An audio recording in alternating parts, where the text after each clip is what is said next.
After weeks of smooth sailing comes the unfortunate news that another Arena Football League team has closed its doors for the 2024 season. I'm your host, Adam Snow. You're watching Arena Football League Weekly here on the World of Football YouTube channel.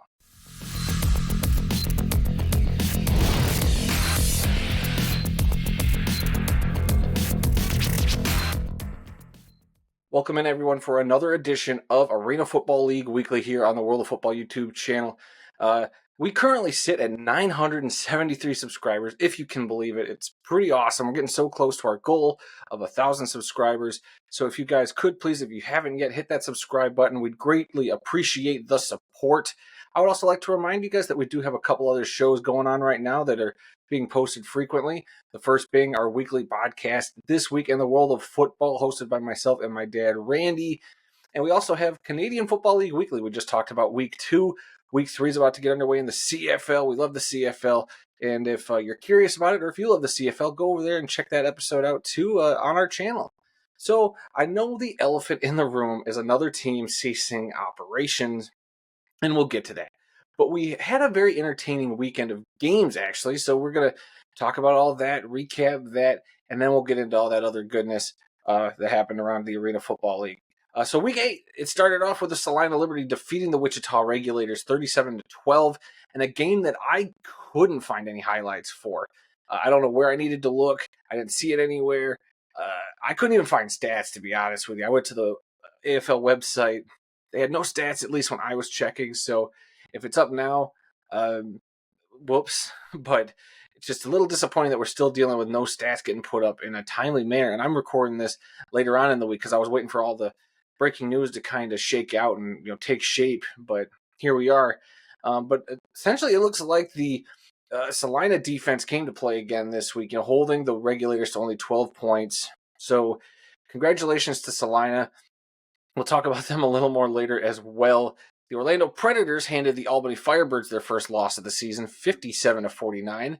This game featured 8 lead changes and came down to a Drew Powell rushing touchdown with 10 seconds remaining for the Orlando Predators to take that final lead.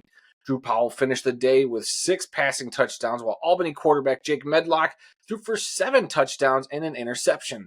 League MVP frontrunner, in this YouTuber's opinion, Albany wide receiver Darius Prince caught 8 catches for 112 yards and 4 touchdowns, continuing his utter dominance as probably the best player in the Arena Football League right now. This dude's absolutely something else. The Albany Firebirds, despite them getting this loss, they're still a good team. The Orlando Predators, I think, maybe shocked some people. Maybe they didn't. We figured Orlando was going to be a good team, especially after that week 1 heartbreak loss to the Firebirds. So they get a little bit of revenge here, which is nice. And they're going to play them again in a couple weeks because of all the scheduling shuffle. So Orlando is a team definitely not to sleep on either. They could be a team to surprise some people in the playoffs and maybe even make it to that Arena Bowl. We'll see how that goes. The Billings Outlaws handed the Washington Wolfpack a 58-18 drubbing. Derek Harvey of the Outlaws had himself quite the game, having 3 catches for 3 touchdowns, 1 rush for a rushing touchdown, and he scooped up a fumble on a defensive return for a touchdown to kind of not seal it for the Outlaws, but to essentially be the final score for the Outlaws that day. So that dude, he had a heck of a day. And the Outlaws, after losing last week, getting their first loss of the season, they got their first, well, not their first one, but they got a nice bounce back win this week. So that's good to see as a team. This team goes into a big game next week against the Albany Firebirds, which we'll talk about a little later. Finally, the West Texas Desert Hawks defeated the Southwest Kansas Storm 65-61. Before the game, it was announced that Steve Criswell would be taking over as interim head coach of the Desert Hawks following last week's departure of Chris Siegfried.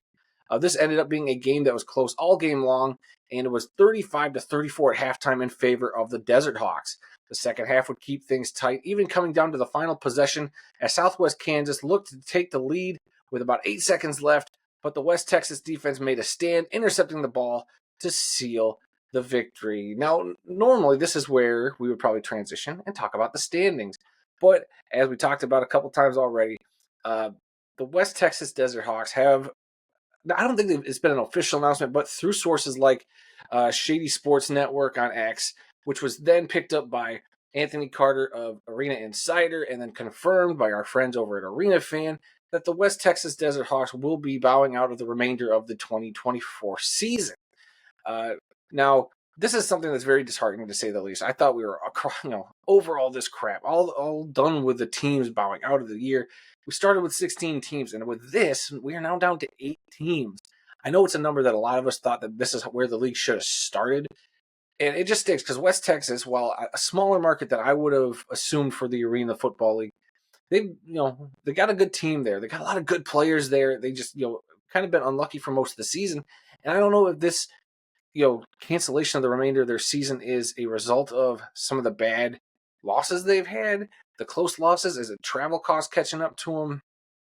I really don't know. They haven't really made it known. I've waited a couple days to do the show just to get that information. And as far as I've seen, it is still not out there. It's not public. And it's just a real bummer because this was a team that I feel like could have competed for an Arena Bowl championship. They were definitely in the mix. They definitely gave some of the best teams runs for their money. And, it's the last thing you wanted to hear, especially after all the turnaround this league has done. To get back in our good graces, to have something like this happen is very, very disappointing. Now, while this does suck, and it just sucks for those players, that organization, those fans, the impact on the rest of the league is very fascinating to me because now that we're down to 8 teams, that changes the standings a little bit, as we'll talk about here in a second. And the question is, how does it affect the playoffs, if at all? Haven't seen any official news on that. Is it still the 5 teams make it in? Who knows? We'll find out, I'm sure, in the coming days, weeks. The playoffs are right around the corner, so I'm sure we'll have to find out pretty soon. So this also means that West Texas is no longer going to be playing against the Sal of Liberty this weekend, giving the Liberty a forfeit victory. And now this also means that the Liberty have found themselves a replacement opponent to take West Texas's place. So now that they already got the forfeit win, so Salina gets that extra victory now. They will now play an exhibition game just to, appease their home fans, to make that gate money, ticket money, and all that. And they're going to be playing a team we talked about earlier this year, the Cedar Rapids River Kings, who are going to be filling in to play an exhibition game. So the game won't count.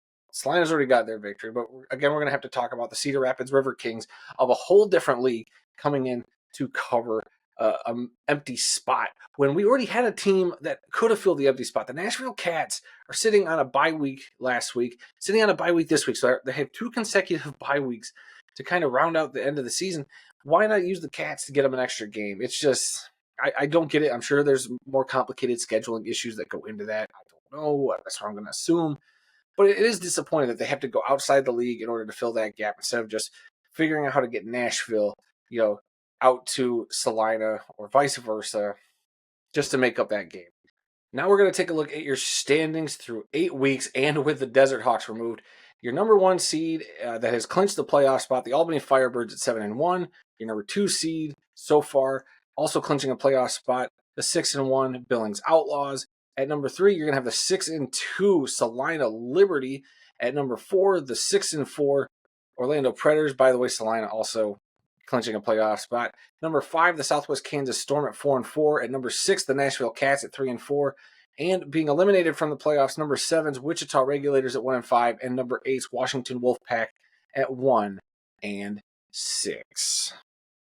All right, looking ahead at this weekend's matchups for Week 9 of the Arena Football League, we have 4 games, all again on Saturday, 3 of which are actually going to count towards the standings. So you have the Orlando Predators traveling to Wichita to take on the Regulators.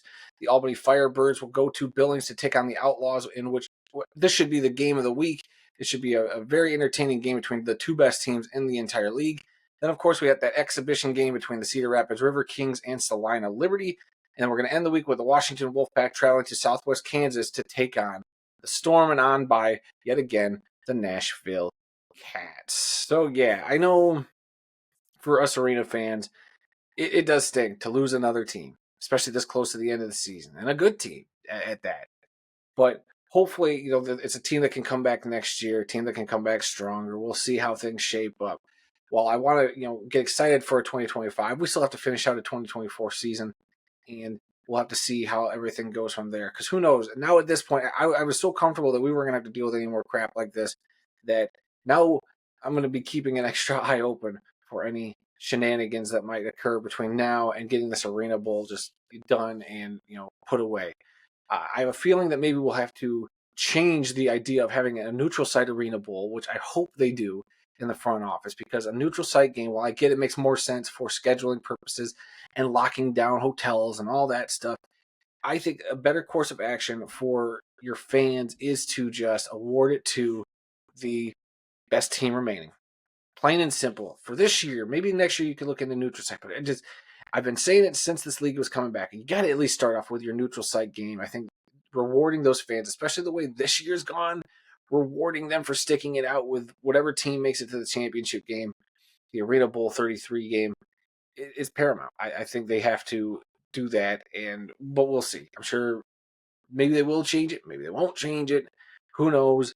I trust some of the new leadership they've been putting into place. Actually building a real front office there. So we'll have to wait and see. What do you guys think? I know a lot of people are still kind of negative on the Arena Football League, but we were going so well there for a minute just to have this speed bump now.